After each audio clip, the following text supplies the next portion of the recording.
കരുണ taxi organisation 59ന്റെ zone സമ്മേളനം Taliparamba food house ഓഡിറ്റോറിയത്തിൽ നടന്നു. ജില്ലാ പ്രസിഡന്റ് ശശി ചെറുപുഴ ഉദ്ഘാടനം ചെയ്തു.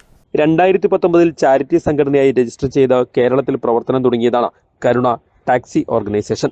ഇന്ന് തമിഴ്നാട്, കർണാടക, ഗോവ സംസ്ഥാനങ്ങളിലും സംഘടനയ്ക്ക് വേരുകളുണ്ട്. അസുഖബാധിതരായ നിരവധി ഡ്രൈവർമാർക്ക് സാമ്പത്തിക സഹായങ്ങൾ നൽകുന്നുണ്ട് സംഘടന. സംസ്ഥാനത്ത് എവിടെയും സംസ്ഥാനത്തിന് പുറത്തും ടാക്സി വാഹനങ്ങൾ അപകടത്തിൽപ്പെടുകയോ മെക്കാനിക്കൽ തകരാറുകൾ സംഭവിക്കുകയോ ചെയ്താൽ 24 മണിക്കൂറും പ്രവർത്തിക്കുന്ന ഹെൽപ്പ് ലൈനിൽ ബന്ധപ്പെട്ടാൽ അടിയന്തര സഹായം എത്തിക്കാനും സംവിധാനം ഏർപ്പെടുത്തിയിട്ടുണ്ട്. 59 സോൺ സമ്മേളനം ജില്ലാ പ്രസിഡന്റ് ശശി ചെറുപുഴ ഉദ്ഘാടനം ചെയ്തു.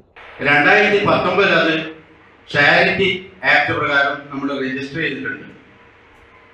അതിനുശേഷം നമ്മുടെ സംഘടന വളർന്ന് നല്ല വളർച്ച വന്ന് കേരളത്തിൽ മാത്രമല്ല, ഇപ്പൊ തമിഴ്നാട്ടിലുണ്ട്, അതുപോലെ കർണാടകത്തിലുണ്ട്, ഗോവയിലുണ്ട്, മറ്റ് ബോർഡർ സംസ്ഥാനങ്ങളിലൊക്കെ മെല്ലെ മെല്ലെ പച്ച പിടിച്ചു വരികയാണ്. സോണൽ പ്രസിഡന്റ് ഇ ബിജു അധ്യക്ഷത വഹിച്ചു. M Narayanan, MP Adarsh, SK Satheesan, NK Vineeth, KM Sreeji, K Abhijith തുടങ്ങിയവർ സംസാരിച്ചു. News bureau, Taliparamba.